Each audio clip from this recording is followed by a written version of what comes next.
大家好，我係黃德來添 Sir， 係澳門青年力量協會會長。2025年全國兩會舉世矚目，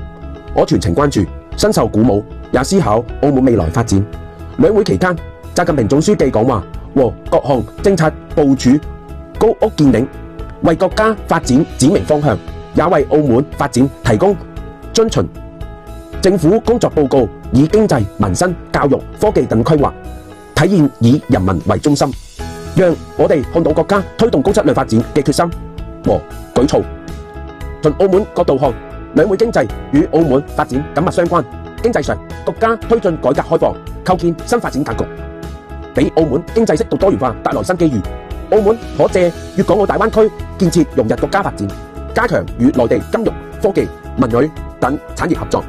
實現優勢互補，推動產業轉型，提升抗風險能力。教育和人才培育方面，兩會對教育強國、人才強國嘅重視，給我哋嘅啟發。澳門應優化人才培育機制，高校和職校要結合產業轉型需求，調整專業和課程，培育應用型嘅人才，同時鼓勵青年提升競爭力，參與大灣區及全國人才交流合作。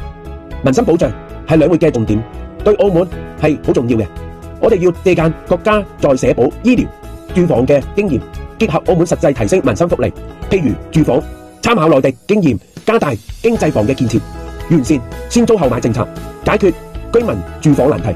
學習兩會精神，我深感